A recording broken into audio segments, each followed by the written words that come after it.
Yeah. Okay. This is gonna be interesting.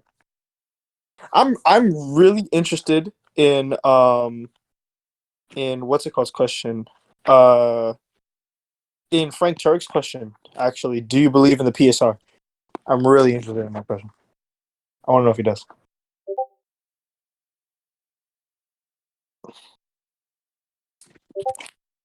I don't know.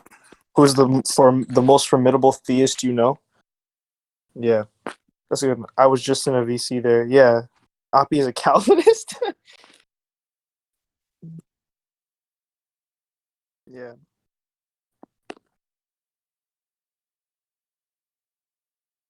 it's okay. We'll get more people in here. But I don't know. I'm not. Hold on. Ugh. Do. Word. Is he? He's in here? I can text him and I can at Graham. I have his Discord name. I'm gonna see if I can message him right now. Graham Oppy. Hey, Dr. Oppy.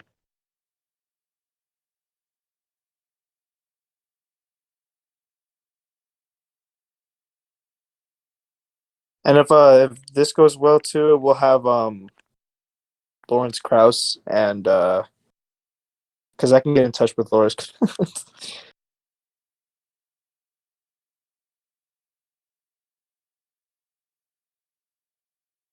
mm,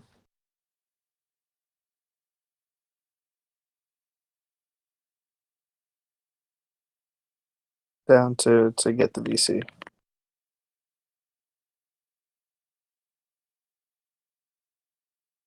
Okay, I just messaged him right now. Which server is it? It's not showing up for me. Um,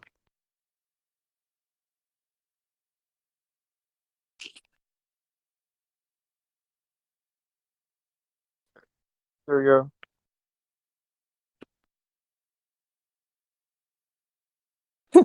Tell Darth Dawkins whatever you want to tell him. Whatever will get him to come. You get Darth Dawkins to come, all his cronies will come. Just no. Don't tell him that because then he'll say it or something. Tell him that we're having a Darth Dawkins AMA and we'll give him a chance to debate. Uh, sorry, I didn't see you. Yeah, what's up? Yo, so unfortunately, Darth DM'd me saying he's not going to come in. Oh my god, what it was. Yeah, I already talked with Oppy, and he basically refused to have the conversation go on because I was challenging him, and he did not like that. Okay, all right. Yeah, I That's just kind needed of to tell you sad. that in person, bro. No. It's fine. It's fine. It's cool.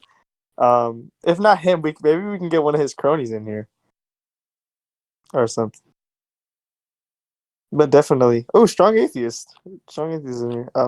I want to see what questions you've got to ask. We've got a lot of cool heads in here. I want to see, like barrel politics. I'm interested in seeing what he's got to ask. Oh man, this is gonna be great. Bobby Ball in the sound of the voice.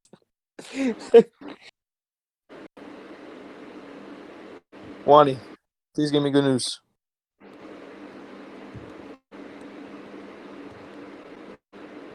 Frank, you're hot micing.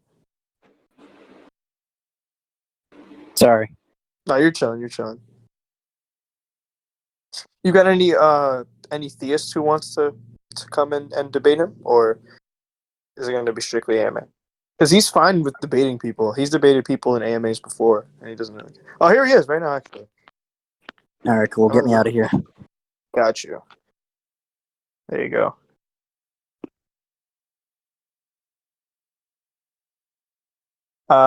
If you look at the top of your screen, Dr. Oppy, you'll see I just invited you. Yeah, there it is. Okay, so I'm sorry about this stuff. I No, had no you're idea what good. I was supposed to do. So, Yeah, no, you're good. You're so good, man. So good. How are you? How are you doing? It's a pleasure. yeah, I'm going all right. I'm going to start coughing in a minute, but yeah. No, you're good, man. So, I really appreciate you doing this. Welcome to Elixir. We may be kind of a smaller server, but we've got a lot of good people here who want to ask some questions, and there's a lot of atheists here actually. Very few theists came, and a lot of atheists have some good questions for you. So, is there anything you would like to say, or anything? Would you like to introduce yourself? If you would like to say anything, any new books you're writing, or Not really. I guess I do have a new book coming out in October. It's a debate oh book yeah, with Kenny Pierce, but it's been advertised for a while now. okay. So, yeah. What is it? Do you know what it's going to be called? I can't remember. The series is something like it's got the word debate in the title, Okay. and I think it's probably got the word God in the title. I honestly can't remember. I mean, we finished it um, halfway through last year, so it's a long time since I've thought about it. Okay. Yeah. Is there a guy like Kenny Pierce? Okay. All right. So if you're ready to start, we're you're good to go. I Yep. think everybody else is good to go. Okay, great. All right, awesome. I'm gonna get the first question ready for you. Pardon me, I'm on my phone, so um yeah, I'm on my phone. I'm gonna be going back and forth a little bit. All right. So the first question that you got, this is by a guy named Base Doggo, who I think is a theist, if I'm not mistaken. Um, yeah, he's a theist. He asked, hello, Dr. Abi, in your talk with Andrew Loke, you said that you deny the causal principle. Why do you reject it? So, uh, so there are lots of different causal principles, and I would accept some and reject others.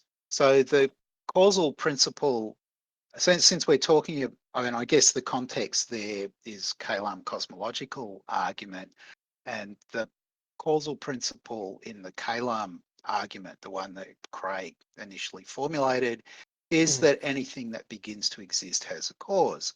And I think that that principle is false, but there's a true principle in the neighborhood, which is that any non initial thing that begins to exist has a cause.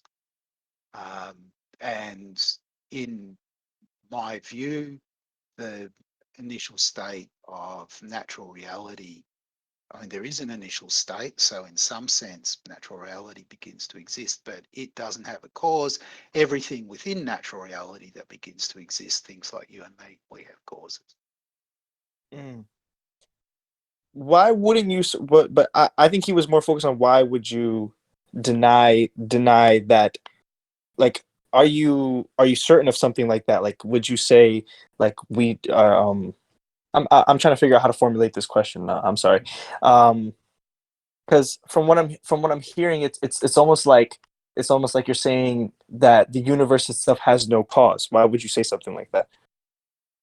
Uh, because it strikes me that you get a better theory if you suppose, rather than postulating a necessarily existing God to be the cause of Mm, the universe, you just suppose that the universe exists of necessity. mm. That's a simpler view. It has all the same features. But you So don't even. I'm sorry to cut you off. Are you done? Oh, yeah, no, that'll okay. do. Oh, yeah. I just even if you don't posit a god, you don't think that the universe like you don't think anything metaphysical um exists that could have caused and metaphysical, that's a big word to use, especially when we're not defining it in any specific way, but um I guess anything not within the universe could have caused, even if we don't posit god, like you don't think anything could have done it, or you don't have any theory to it Okay. or thoughts. So one thing is not to run together the universe and natural reality. So Hmm. it's possible that physics is going to tell us that there's a multiverse and that Mm. universes have causes of their existence in the multiverse. But that's just kind of more physical stuff. I'm thinking that for kind of to keep a discussion simple, let's just pretend that our universe exhausts the kind of physical natural stuff. If it doesn't, it might actually turn out that there's an infinite regress. So the kind of multiverse theory that Anthony Aguirre defends, for example, is one in which there's an infinite regress. You just keep getting universes appearing Mm.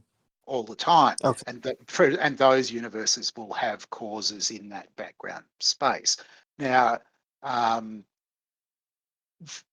that's all kind of questions for physics. I'm Yeah. happy to think about the Kalam argument in a context in which we're supposing that we're talking about natural reality, and to make the argument go more simply, we'll just suppose that our universe is all there is to natural Yeah. reality. I don't think that there's what you're calling metaphysical causes, Mm. however we however this turns out. Yeah. Yeah. Okay. So the next question, unless KQ had something to say on that, because I know you're really into physics. Yeah, my question would be for your metaphysical modality. Do you say that the initial state begins to exist simply for parsimonious reasons, or is there another reason why you would prefer that it begins to exist? So Hmm. it's, I think, a question for science. I mean, what I just said, whether it begins to exist or not. Um, I'm happy to explore the picture on which it does begin to exist, because that's going to be the picture that's most similar to kind of theism, and it makes it slightly easier to do the comparison between the two kinds of views. I think that really it's a kind of open question whether there's a beginning or not, for the reason that I just gave, namely that there might be a multiverse and it might have an infinite past. All right, thank you. Yeah. Awesome. Okay. So our next question, let me see. Oh, this question comes from Wani, who is, I'm going to assume, is an atheist and is a realist. What got you into philosophy of religion? So, I mean, there's kind of two answers to this question. One answer is it happened when I was at school, when I became an atheist when I was like 12 or 13, and I really liked arguing with people about the existence of God, and there were lots of people who wanted to argue with me. Okay, so that's one answer. But that doesn't explain how it ended up being my career. For that, Yeah. it was kind of happenstance. So after I finished my PhD in philosophy of language, I was an unemployed philosopher. An opportunity came up to teach a course in philosophy of religion. So of course I was asked, could I do it? Of course I said yes. And then I Mhm. taught myself philosophy of religion, because despite my interest and my kind of, background at school, I didn't get to study philosophy of religion really at all in my undergraduate and graduate studies, because lots of Mhm. places just don't teach philosophy of religion.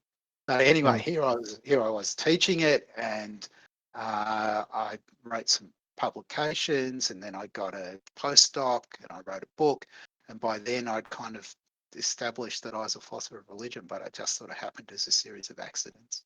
Mm. Was there ever a time in your studies of in philosophy of religion that you were convinced by a theistic argument? Uh, so not an argument for the existence of God, but obviously there are lots of things that I've read that have been written by theists that have influenced the kind of my thinking on all kinds of topics. So, and I started out. I mean, just to give you one example, I started out having the kind of what I think of as a sort of standard view about the extent of possibilities, where sort of anything that you can kind of coherently conceive turns out to be metaphysically possible. And I encountered various theists who rejected that view and kind of favored a view on which the class of possibilities is much more constrained, right? Every possible world shares some history with the actual world, diverges from it because chances play out differently, or at least indeterministic processes play out differently. And at some point, I swapped from holding the what's the kind of more common view to holding the view that I now hold. And that's just one example amongst many. Yeah, that's awesome. Okay. This one comes from Darkham, and he's a new member. I don't know exactly he what he believes in. He doesn't have any roles. But he I don't know if he is. I don't. He or she is. Darkham would like to ask you in person. Um, do you consider? Well, I'll let him ask. Do you mind having somebody else ask this question, or no? No, it's fine. Go for it. Okay, thank you. Okay, go ahead, Darkham. Yeah, hello, can you hear me? Yep. Oof, a little too much. Yeah. Oh, I'm yeah, kidding. sorry. Sorry. Yeah. Yeah, yeah, my beliefs are like I'm an agnostic, I guess you could say. Okay. Yeah, I was gonna ask him, yeah, Dr. Oppy, would you consider yourself like an agnostic atheist given that there's like limits to what we can know? I would consider myself a kind of fallibilist atheist. So I wouldn't say that I'm absolutely certain in my beliefs, but I wouldn't say that I'm an agnostic. I don't suspend judgment on the question whether God exists. I say I'm pretty nearly certain that God doesn't exist. So I don't know whether that exactly fits with how you want to use the terminology, but that's what I would say. Gotcha. Okay, yeah, that's a pretty good answer to it. Yeah, also like I there's another question I also wanted to ask you. Um, I heard somebody say like I can't remember where this is from, but like for the question of like why there's something rather than nothing. Someone said that the best answer to this is because something always has to exist necessarily. Like there couldn't be something that doesn't exist. Like something always has to exist. And I was wondering, what do you think of that?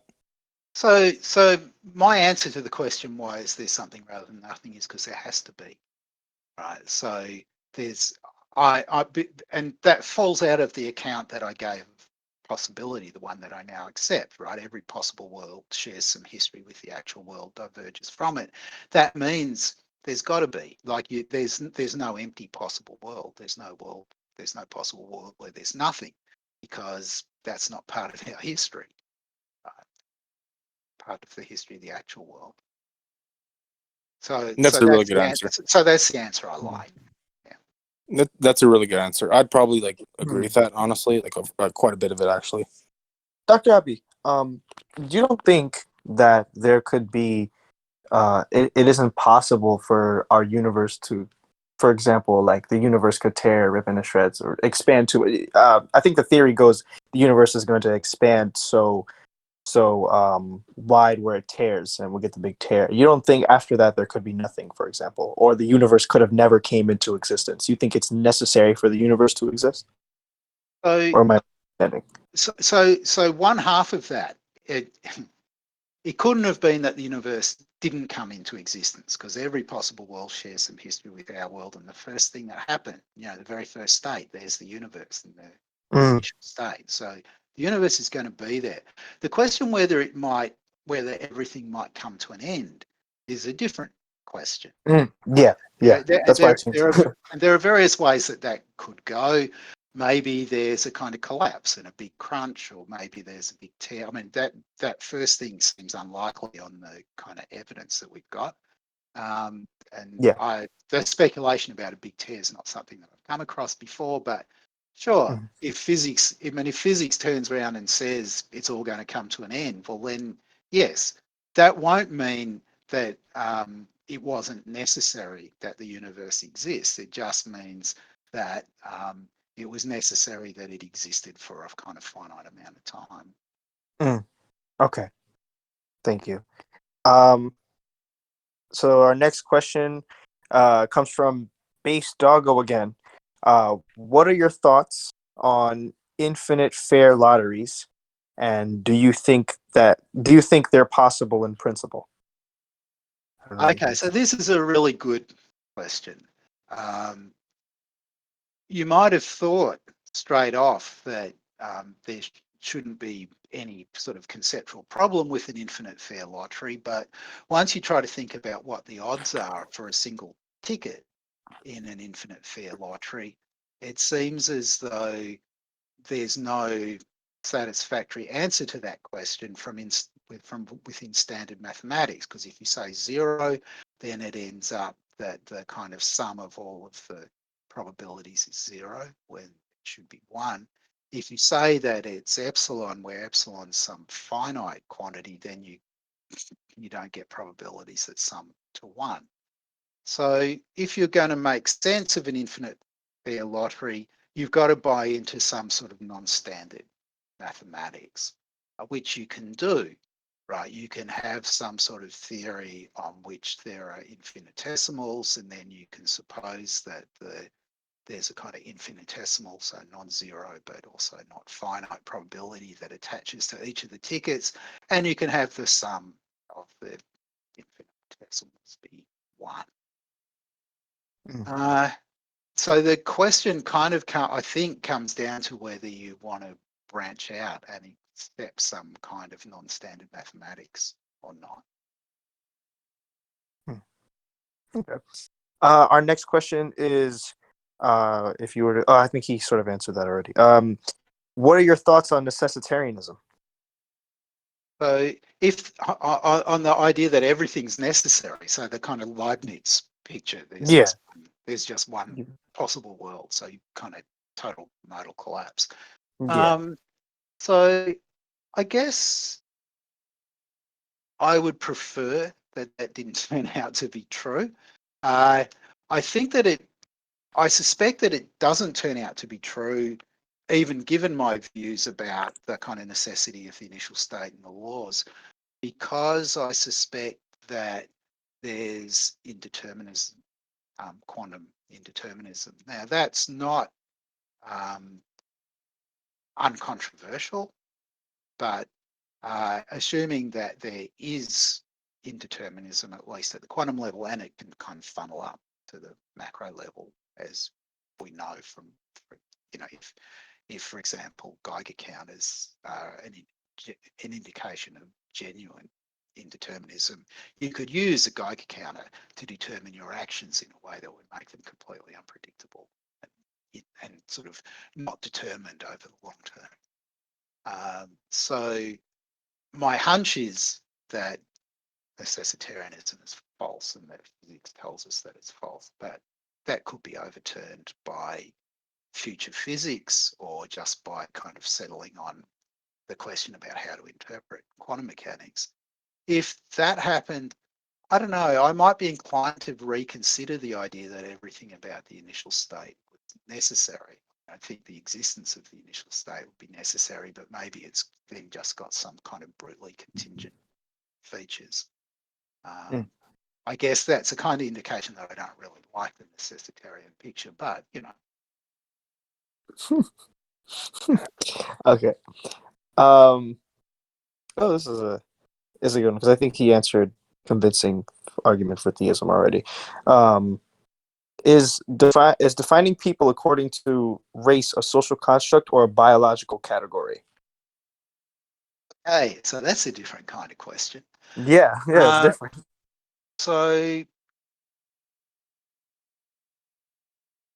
I teach a third year metaphysics course at Monash, and the course is all about social ontology. And so one of the questions is about race. So I think that race is probably a kind of socially constructed concept, and that we have some freedom, as people like Sally Haslanger suggest, in determining what we want our concept of race to be. There are kind of people like Andreasen's first name, but there are people who think that there's a kind of concept in biology, kind of cladistic concept, that would be one kind of way that you could go in defining race, but it doesn't really have lots of that kind of definition really doesn't have lots of the kinds of features that seem to attach to our ordinary concept of race. So my answer is going to be, I'm going to have a sort of bet each way on this, that you could, if you really wanted to, make a kind of insistence that there's a sort of biological notion of race, but it will be quite different from the ordinary notion of race that we've got. And the kind of ordinary notion that we've got is clearly a kind of socially constructed thing. I mean, just think, for example, about classifications of whiteness. Irish people in the 19th century were just not considered to be white. This is and that kind of points to the kind of social construction. Okay. Here we go. This one is on ethics. What is your view of ethics being virtue ethics? So I kind of like a way of thinking about ethics in which you take the best bits of the competing theories. So you have kind of a bit of deontology and a bit of consequentialism and a bit of virtue theory. And what you appeal to is kind of contextual matter, how you decide whether this particular problem is going to be handled in a deontological way or a consequentialist way or a virtue ethical way, depends upon features of the context. That's from the point of view of kind of systematic theorizing, that might not sound very satisfactory. If you're supposing that we need to choose between deontology, consequentialism, and virtue theory, then I'll probably opt for virtue theory. I kind of like that approach in general because I think that the kind of most important question that we ask in ethics is one about what we have to do in order to live well. And that's, what is it for us to flourish? And that's a question that's kind of hard to answer with the kind of resources that you get out of consequentialism and deontology, but rather easier to answer with the kind of resources you get out of virtue ethics. Okay. This one comes from Barrel Politics. I just Barrel at me if you want to ask this question in voice chat. If you want to come in. Yeah. Okay. Cool. Got you. Oh, yeah. There you go. So I was wondering, Dr. Oppy, what you thought about like grounding style contingency arguments. So sort of like phasers, like reconstruction of the first way, where it's like if you're, I guess, like a physicalist, you might say brainwave or mental states can ultimately be grounded in physical particles, and essentially this argument would say like that reality must ultimately be grounded in God. Right. So I mean, I guess the thing to start with here is going to be whether you're thinking that there's a grounding relation that's kind of this sui generis thing that's not one of the familiar ways in which we think that more fundamental and less fundamental things can be related. So we're thinking that it's not going to be a kind of supervenience relation, it's not going to be a constitution relation, it's not going to be a part-whole relation, and so on. Because I'm inclined to think that grounding is just a way of talking, is just a kind of determinable of which the determinants are supervenience, constitution, part whole, and so on. And I think if you run through and you ask, okay, could the relationship between God and natural reality be a supervenience relation or a part whole relation or a constitution relation? In all of those cases, you're going to get the answer no. So this is actually part of the discussion in the book with Kenny Pierce, because Kenny Pierce is one of the people who wants to run the idea that we should think of the universe as being grounded in God. But in the course of the discussion, it becomes clear that he thinks that this kind of grounding relation is completely sui generis. The only instance of it is the relationship that holds between God and natural reality. And that makes it look like it's a kind of fairly expensive move from a sort of theoretical standpoint. So I hope that was clear enough how I was answering the question. Good. Yeah, I appreciate it. Thank you. Okay. This next one, I'm gonna skip down to Detroit. Don't worry, I'll get to everyone's question, but this one I want to give to Detroit. I'm gonna move you back to the audience. He's gonna ask this one in person as well. There you go, Detroit. I don't know if you wanted to. If not, we can wait. We've got more questions. Just give him a moment. Yeah, sorry, can you hear me? Yeah, you're good. Yeah, hi, Dr. Oppy. Thanks for doing this. So I just had a question relating to metaphysical modality. So I was just wondering, I worry that your view of metaphysical possibility doesn't handle well a lot of the counterfactual questions that we might want to ask, or questions about counterfactuals. So for example, we might want to ask what would be the case had the initial state had different like entropic properties, physical parameters, etc. But on your view, none of these counterfactual scenarios are metaphysically possible, and so the resultant conditionals will be like vacuously true. Are we to be content with that, or have a different modal framework for considering these questions, or something else? I'm wondering what your thoughts are on that.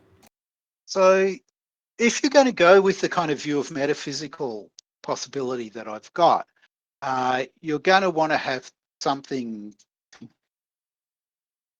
interesting to say about doxastic possibilities, the kinds of things that can be reasonably believed, even though on your view of the metaphysics, they're impossible.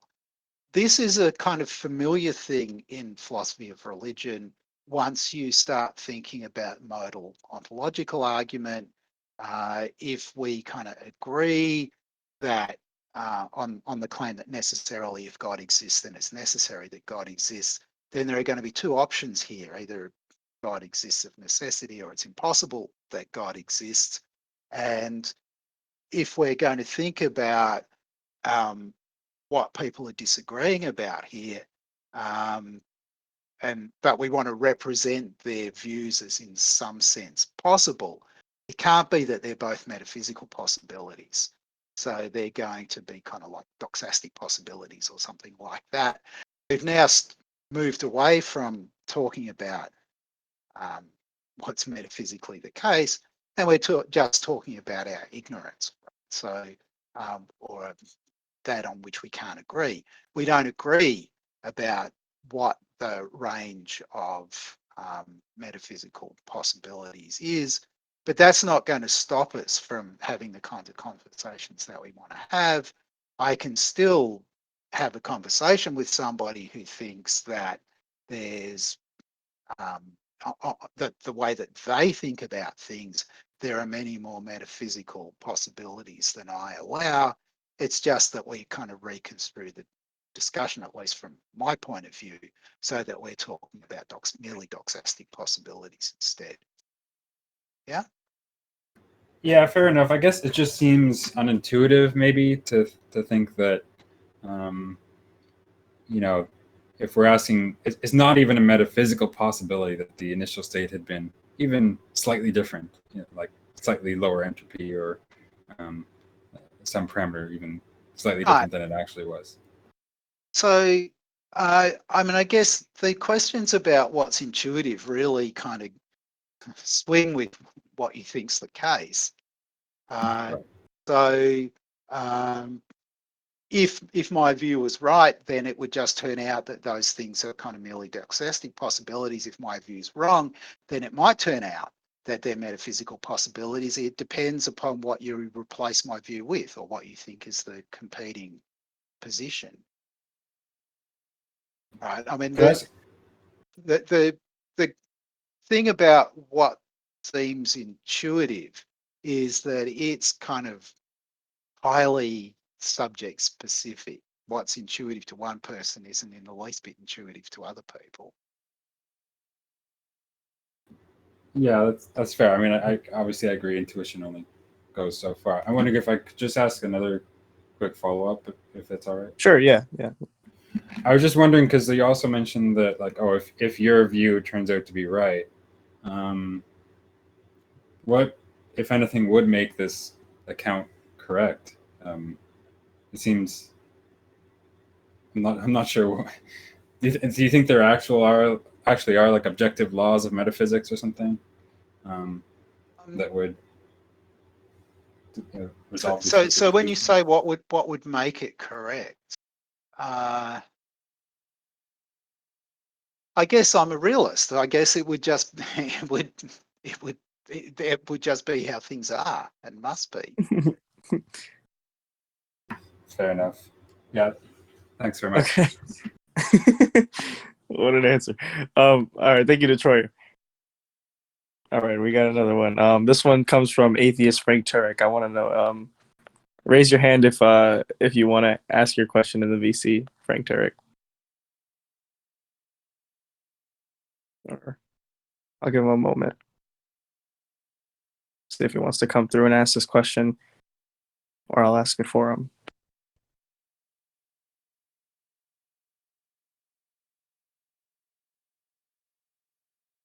Atheist Frank Turek, one more time. I can ask it? Okay. Okay, got you. Let me go back to the question. I know it's about the PSR though.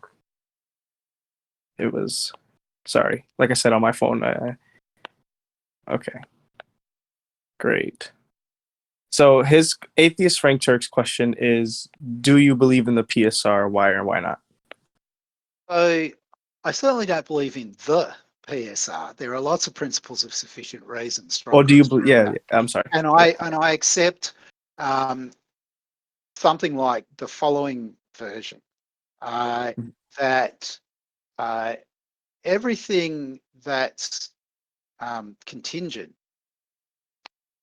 I mean, I won't worry about what the categories for the thing is at the moment. Everything that's contingent has an explanation.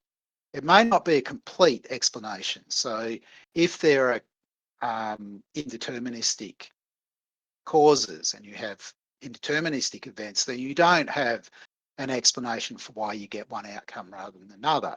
But you've got some explanation of why whatever happened, because there was a prior state and there was some chance that various things would emerge and this one did, and that's a kind of explanation. So, and then the other bit of this is that what's left after the contingent stuff is the necessary stuff. Why that stuff happens is because it had to. And if you ask me why is it necessary, I'm going to say there's no answer to that. Necessities have no explanation. So there's kind of two limits to explanation. One is what's necessary doesn't get an explanation.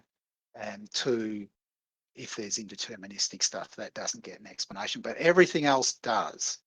It doesn't get a complete explanation, but everything else does. Right. So so it turns out that almost everything has an explanation, in my view. The exceptions are the things that are necessary. Mm-hmm.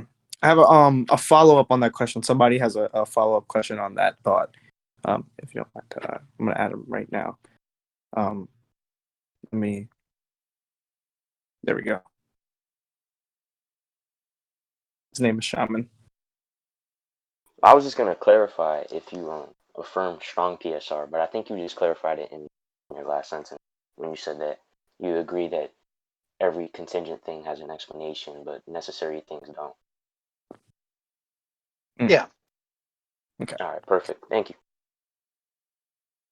Here we go. We got the next question. I just had it up. Sorry. Had to do with. Okay, yeah. Can you share your thoughts on classical foundationalism? What are your thoughts on the notion that we have knowledge of self-evident truths?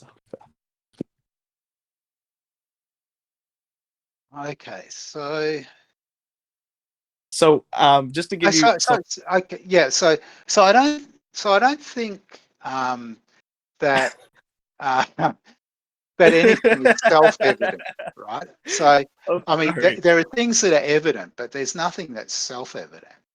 Uh, and if you're thinking about the kind of foundations for your beliefs, there's a kind of wide range of foundations. So some of your beliefs kind of ground out in perception. Uh, some of them ground out in introspection. Um, some of them, I think, ground out in stuff that it's just kind of constitutive of being reasonable that you believe these things. And then if we're thinking about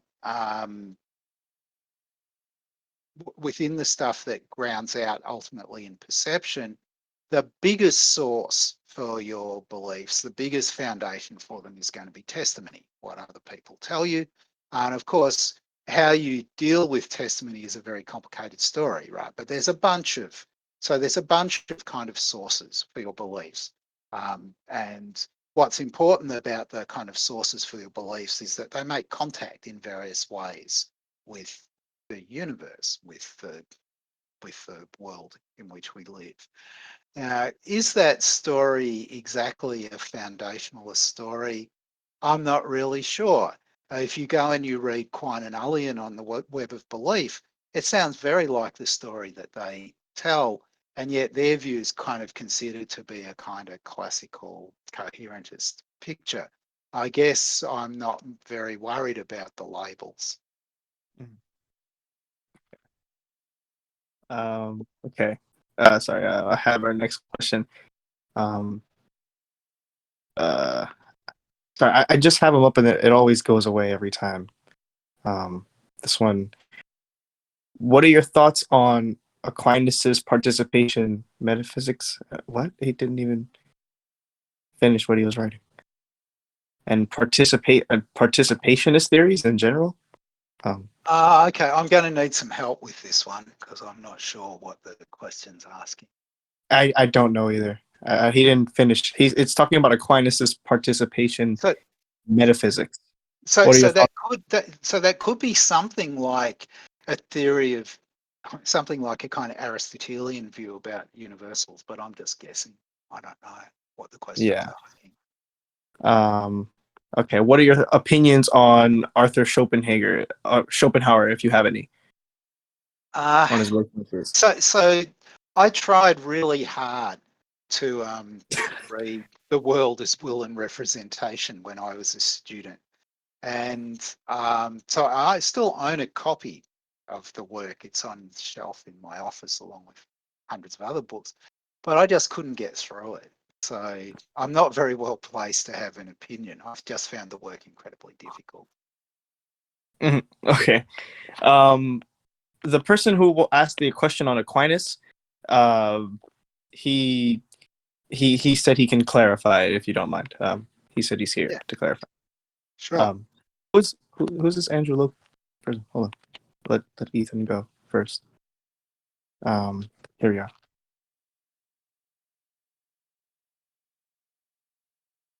Hello. Can you hear me? Hello? Yeah, no, you're good. You talk a little louder though. Oh, You're okay. Let's see. My question was, what are your thoughts on Aquinas's participation metaphysics and participationist theories in general? Right. So I need some explanation about what participation means here.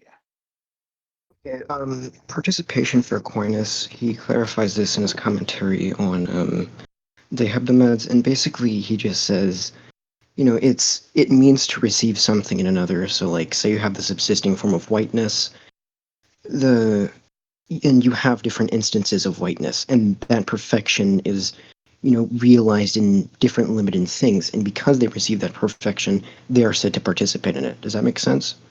Okay, so this is really kind of like the Aristotelian view about universals, that they're so unlike well, I don't know. I'm guessing. I mean, perhaps it could be kind of the Platonic view that when things are good, they kind of participate in the form of the good. I was thinking of it because it's the Aristotelian view does away with the forms, with the Platonic universals, and just sort of locates them in the instances. So goodness is just where the various instances of the good are. And I'm not sure which of those views is kind of the one that you're referring to here. Well, Aquinas obviously doesn't believe in the forms, so it would be Well, closer to the yeah. Continue. except that he might relocate the forms in the mind of God, though, perhaps. But he certainly doesn't Right. believe. He certainly doesn't believe in forms in the way that Plato did. Yeah, that's what I mean. And So I guess so. If you ask me what I think about this, I'm probably just about the worst person to ask this question to, because I'm a nominalist, so I'm kind of reject both the kind of Platonic and Aristotelian pictures. I would much rather tell a story in which there's no commitment to properties or universals or anything like that. that's fair. Okay. All right. Um, Have a good one. Was that it? Everything? yeah, I think I'm done with that one. Okay. Gotcha. Take it easy. All right. We've got another one from. Oh, dude, I don't. Not this question. Okay. This question is again on the PSR. He's gonna ask this question.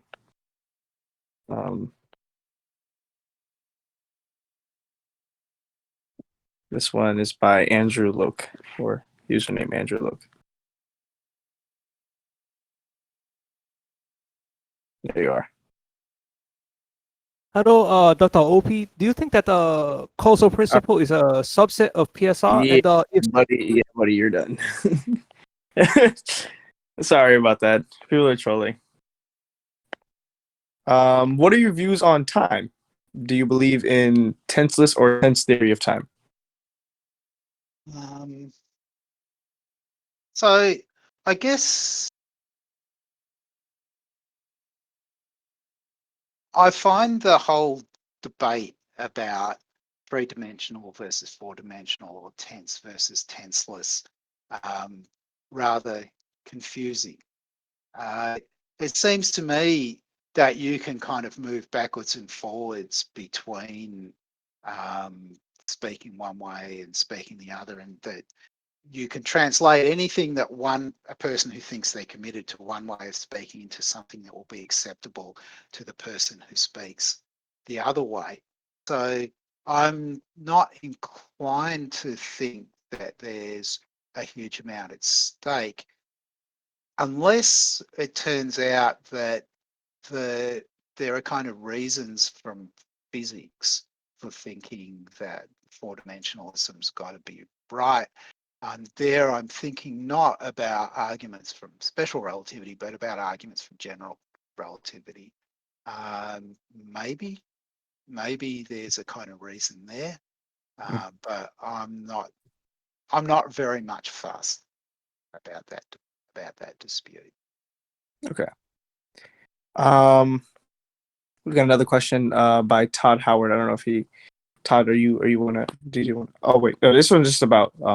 Have you read Bertrand Russell's "Why I Am Not a Christian"? If so, what is your honest review on it? Yeah, so I have actually written a paper about this, which is available at the Secular Web. You can probably find it at Phil Papers as well. So my take on it is that Russell kind of got some things right and some things wrong in that paper, and if I'd been, so the way I sort of thought about it was, what would I have said what would I have said differently if I'd been giving his lecture? And the answer is quite a lot. I probably don't want to go into the the details here because Okay. it would be kind of boring. But We'll move on to this one. If you here we go. Barrel Paul, this goes back to principles. If you don't accept self-evident principles, do you ground laws of logic in empirical knowledge? so okay, so this one's interesting too. My objection is to the self in self-evident, not to the evident. And so it would be perfectly fine if we could agree about what things were evident, to just take those as our starting point. I do think that there's room for argument about what the basic logical principles are. Really? So there are, of course, people who think that kind of classical logic is just where you start and end, and so we must have excluded middle and non-contradiction and Mm, and spread an and identity, so, yeah. and so on. But it's not clear whether it's right to think that that gives you a single framework that is appropriate to apply into kind of every subject matter in every circumstance, or whether sometimes we need a logic that doesn't include all of those principles. And so maybe in some circumstances, what we want is a kind of intuitionistic logic that rejects excluded middle. Sometimes we want a kind of paraconsistent logic that's going to reject non-contradiction and spread and Mhm. so on, right? So I think that this is it's a kind of life question whether we should be pluralists about logic or whether we should sort of nail our colours to a single logic, and if we're going to do that, it's an open question which logic it should be. Mm. I I like this question a lot. I give this question a lot to Theus. Um, do you think you could like? I'm interested to see your thoughts on this. Do you think you could give an example of how we couldn't, or how we could use, how we shouldn't use, is a better word. For example, you mentioned the law of excluded middle. How we, when a time where we shouldn't use the law of excluded middle, or we should redo it, or however you would put it. Right. So there are, kind of interestingly, one context where, I mean, the kind of initial context where this came up was a bunch of mathematicians working on infinity at the kind of early in the 20th century, who thought that if you wanted to reject actual infinities, really what that was going to require you to do was to modify your logic by getting rid of the law of excluded middle. Other people have thought that excluded middle is going to be sort of problematic where you've got vagueness. So that's another area where people have thought you might want to reject it. And there are other cases as well. Did you do the same for the law of non-contradiction? So so here's an example. Suppose that you've got databases, and your databases can end up with kind of contradictory information in them. You don't want a law that says, oh, so everything's true, right? So you don't want spread. What do you You mean? want to be you want to be, from A and not A, you can infer B, which is the law of classical logic. You don't want necessarily to suppose. I mean, that's one kind of example. A different kind of example, which Graham Priest is quite fond of is that there's a bunch of cases, special cases, where you might want to tolerate contradictions because you might think that actually it's kind of in the nature of the phenomena that they're contradictory. So you might, for example, be able better to deal with liar paradoxes if you go paraconsistent than if you don't, or other paradoxes about truth. I'm not endorsing any of the views I've just described. I'm just describing them. Okay. Oh, that's really interesting. Okay, cool. I'll probably email you about that one. I've got a lot of opinions on that one. Mm, I'm trying to see if there's any more questions. Oh yeah, I think it's been an hour. Does Beryl, do you have any other questions on that? I know you like to. Oh, I think we just kind of went over that. Are the laws of logic necessary?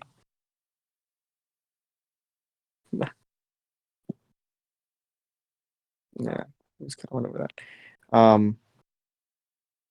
Ask him what are your thoughts on the supernatural PSR, and if it gives naturalist a problem of skepticism, like Kuhn's proposes. Okay. So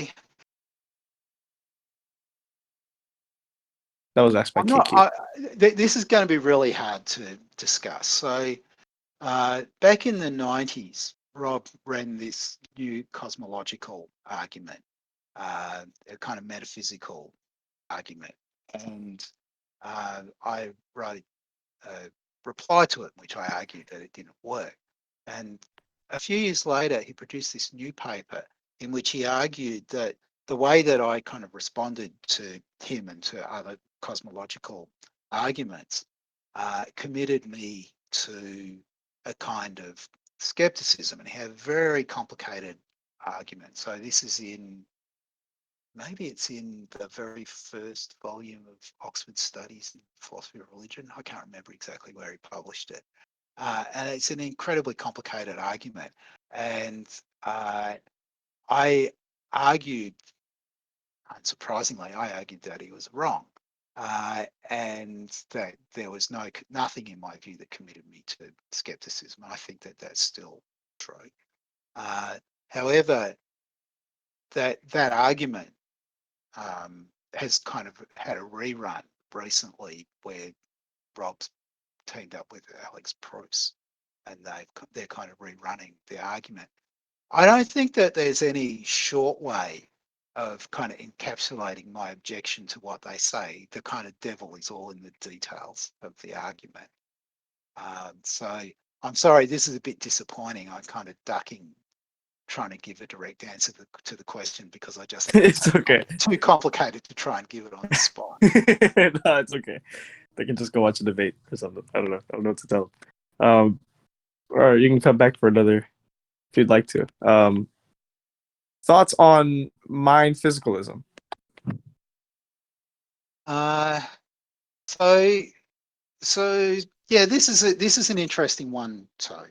I think that Jack Smart more or less had it all right, and that the correct thing to do is to suppose that mental states just are certain kinds of neural states. So a kind of old-fashioned identity theory, which of course Australians always thought of as being consistent with functionalism. There are Americans like Hilary Putnam who thought the two were inconsistent, and that just kind of marks an intellectual parting of the ways. I think that I'm an identity theorist and a functionalist at the same time. There are some people who just think that that's a kind of inconsistent position, Putnam having been a kind of paradigm representative of that view. Okay. If you could have okay. This one's more less philosophical. If you could have a conversation with a philosopher of the past, who would it be, and what would it be about? Wow. Yeah, there's so many good choices. I guess it depends what I'm actually working on or thinking about at the moment, who I'd like to talk to. In general, I think it would have been, well, so let me give two answers. It would have been fun to be able to go and have to talk to David Hume. So he's one person, but it probably would have been even more fun to be able to talk to some of the to sorry, my screen keeps going off. Oh, To you're okay. talk to Holbach, and the reason for that is because Holbach was such a fun guy. His story is so amazing. So Holbach had an uncle who just made a vast amount of money and left it to Holbach. His uncle had run this salon in Paris, and so Holbach took over and just ran this salon, and it was the best place to go, the best food. He had the best library, and so on. But while Holbach was doing this, he was writing these rather revolutionary atheistic tracts that were circulated anonymously in Paris. Nobody knew that it was him who was doing it. And on the one hand, he's kind of entertaining at dinner or whatever was the appropriate time of day. I assume these things ran for hours. People, the kind of top intellectuals and politicians from all over Europe, and they would just have conversations about anything. Nothing was off limits. And then he has this kind of double life where he's sort of sowing the seeds for the French Revolution along with a bunch of his intellectual mates. So I would love to have gone to his salon. That's the kind of short Yeah. story. That'd be cool to pick his brain to see what goes on in his mind. Yeah. Okay, this one comes from Toxin. This one is thoughts on absolute divine simplicity. Okay, so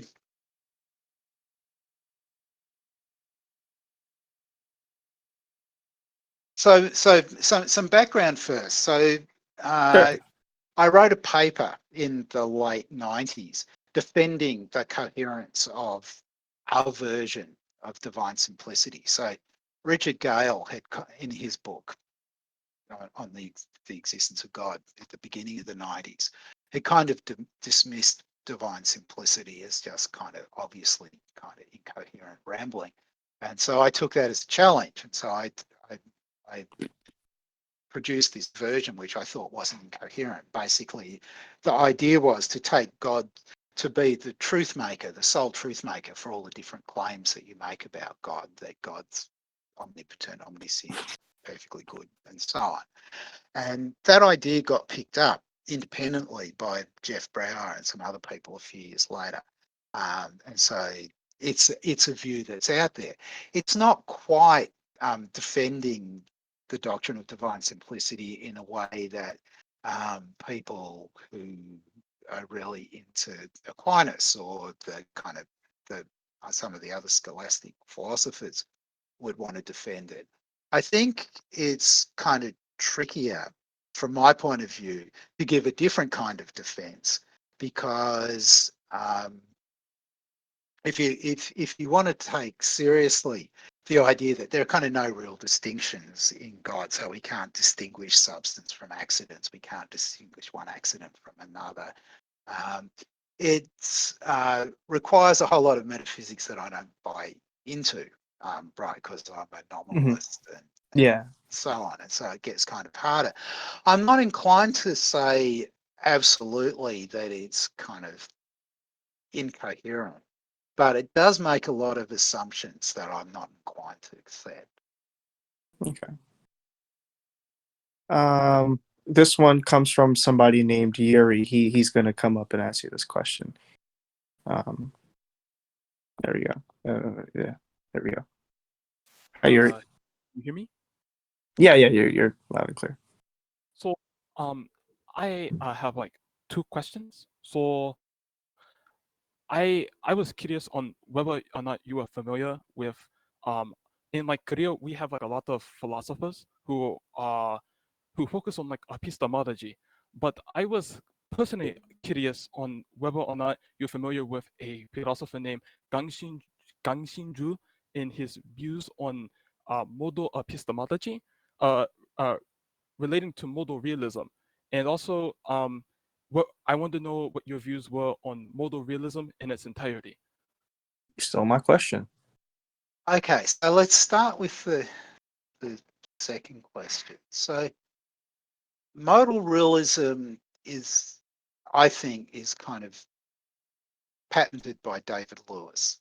And in his version, the view that he sets out in on the plurality of worlds, the kind of metaphysical bit that there's a whole lot of possible worlds. Sorry, there's a whole lot of there's a whole lot of worlds that are that all exist.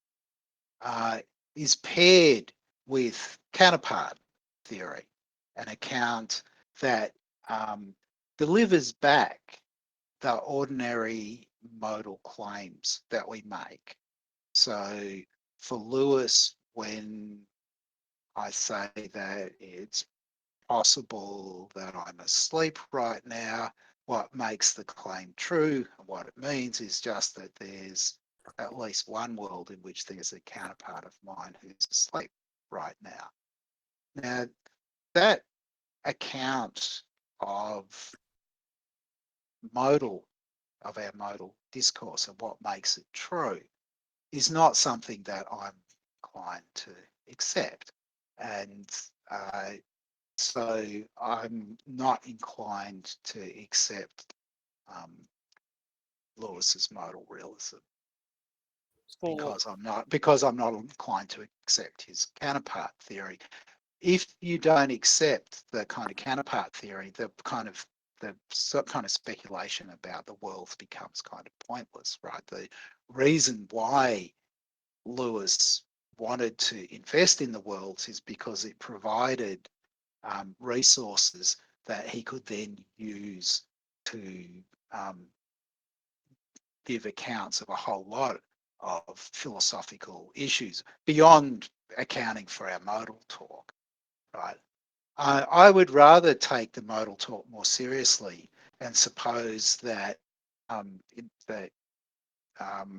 what makes modal talk true is something about the properties of the actual world, right? That if it's possible that what that means is that if you kind of wind back history to the beginning and you consider the ways that history could have gone, the ways that chances could have played out, there'll be some way that the chances could have played out on which you got P.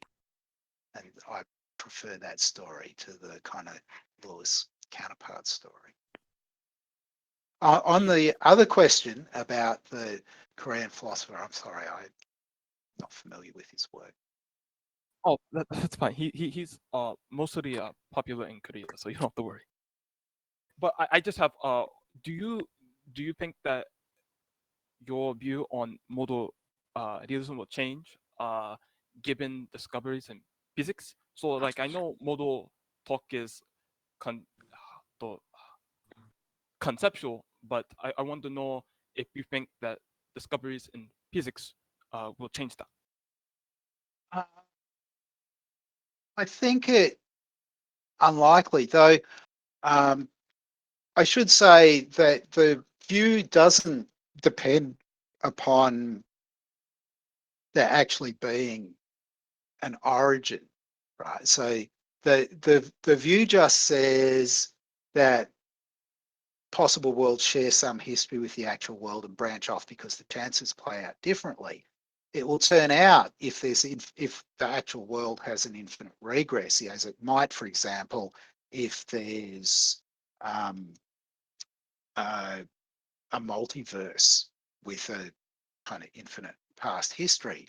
What will turn out is that every possible world shares some infinite history with the actual world, but then there's a place where the chances play out differently. right? And so you get divergence.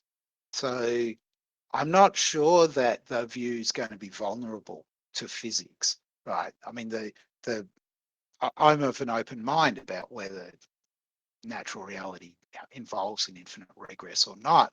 I kind of like the view on which there's an origin for various kind of reasons, including kind of dialectical reasons, that it's kind of easier to compare that view to the theistic view, which has an absolute origin with God. But I'm not wedded to it. Okay, thank you. Awesome. Okay. The next question. I end up with one.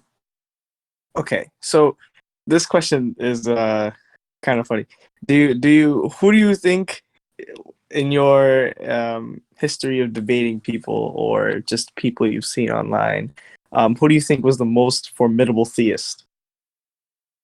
I don't know. That's a really weird question. I've had discussions with lots of very formidable theists, and it would be, I don't know. Could you name a couple? Could you give your like top 5 or top 3? Well, no, I'll just mention some. I mean, I'm not Okay. going to, and it's not just that I would pick from people who I've actually had conversations with online. I mean, there are people I've had lunch with, or or who are my colleagues or whatever, that I would also want to mention. So, I mean, there are lots of people. So, locally, somebody like John Bishop is really, really good. There are people like Josh Rasmussen, Alex Proust, William Lane Craig. They're all people that I've had discussions with. I don't think I've had discussions with Alex online, but I've certainly had discussions with him face to face, and we've corresponded a bit here and there. There are lots and lots of really good theistic philosophers. Okay. All right. I don't want to take too much of your time, so we're gonna wrap it up. Thank you for coming. Thank you. This was a privilege. Thank you. It was a big pleasure, Dr. Oppy. Thanks for inviting me. I enjoyed all of the questions, so thank you very much for them. Thanks for coming. Yeah, I'm glad you enjoyed them. Hopefully we can do this again if you're open to it. And yeah, I will be at some point in the future. So, yeah. Cool. Thank you. All right. Have a good one, man. Okay. Bye, everyone. Bye.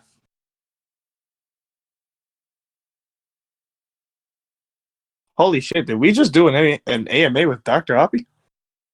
What the fuck?